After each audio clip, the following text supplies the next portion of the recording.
La Multi-One Attitude, c'est travailler ensemble pour protéger la ressource la plus précieuse sur la planète, c'est-à-dire l'eau. Alors la fondation s'est appuyée sur la voile comme un vecteur, pas simplement un vecteur de communication assez unique et assez original, mais aussi un vecteur d'action et un vecteur d'innovation. C'est un sport et un univers qui est en parfaite symbiose avec l'élément naturel. Et les marins sont eux-mêmes de parfaits ambassadeurs puisque ce sont les premiers observateurs de notre milieu.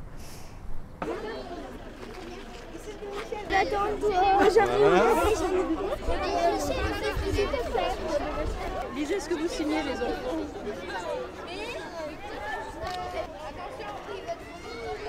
Faut pousser encore derrière, ouais, c'est bon là. On est bien, on est bien. Ok. Accélère pas là, ralentis un peu. On va aller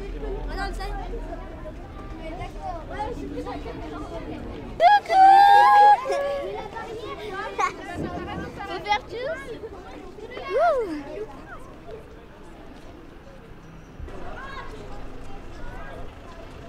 Va derrière.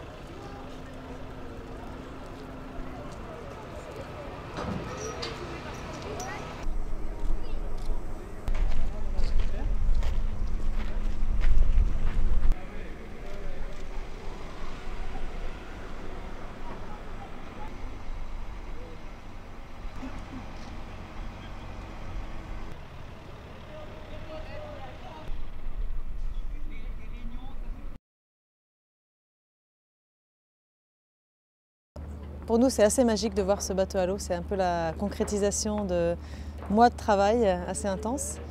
Et ce qui est encore plus intéressant pour nous, pour ce bateau, Race for Water, c'est qu'il va participer au Multi-One Championship, faire le tour du monde, faire le tour d'Europe pour porter le message autour de l'eau.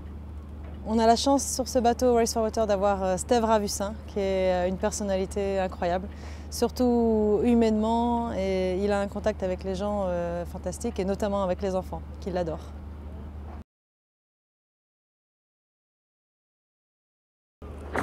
Je pense que le message est très important. On l'a réfléchi et on l'a mûri à plusieurs personnes. C'est vrai qu'au début, on est sportif.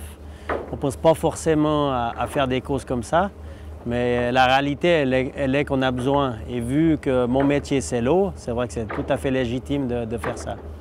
Pour moi, maintenant, c'est un sponsor, Race for Water. Donc je dois amener la meilleure image pour Race for Water. Donc on va travailler autour de tous nos axes et du championnat. On va essayer de gagner des courses avec Race for Water pour que l'image soit de plus en plus grande.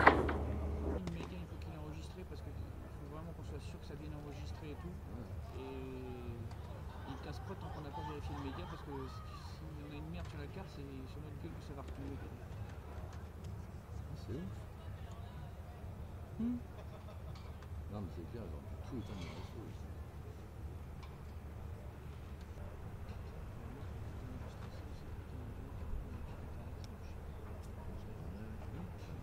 Ah bah je vais pas lâcher la peine.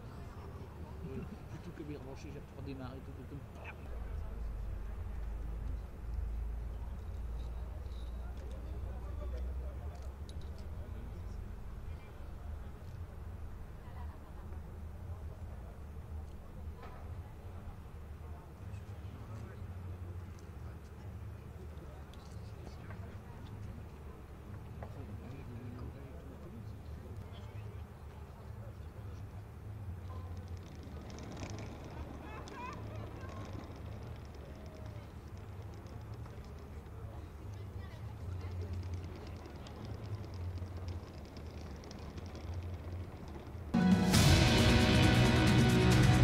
Plastique par année, ce qui est dommage, alors qu'on peut changer peut-être de plastique, on arrête de le Il va réaliser ses rêves et embarquer des équipes avec lui.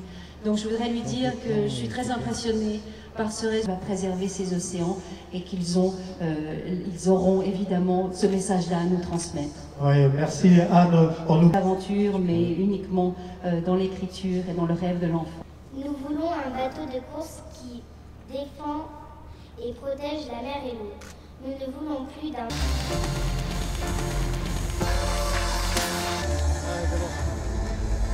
Allez! Ouais! Et du premier coup, c'est pas beau ça? Bravo Anne. Le premier mode 70. Sur tous des habits recyclés. Et je pense que toutes ces personnes-là, tous les chantiers autour du projet, je pense que c'est très important, les architectes, c'est toujours dur à Notre volonté aujourd'hui, c'est d'ouvrir le multicoque océanique aux étrangers. On a principalement des teams français qui se sont engagés avec des skippers parce qu'il y a une culture du multicoque océanique en France. Mais l'objectif, c'est d'aller capter un public de skippers américains, néo-zélandais, l'Océanie, l'Asie, les États-Unis. Voilà, on est aujourd'hui très ouvert. On essaye d'être moteur et d'aller les chercher. Et je crois que des skippers comme Michel Desjoyaux, Roland Jourdain ou même le Gitana Team nous accompagnent dans cette démarche parce qu'eux aussi, ils ont envie de se confronter aux meilleurs sailing teams sur la planète.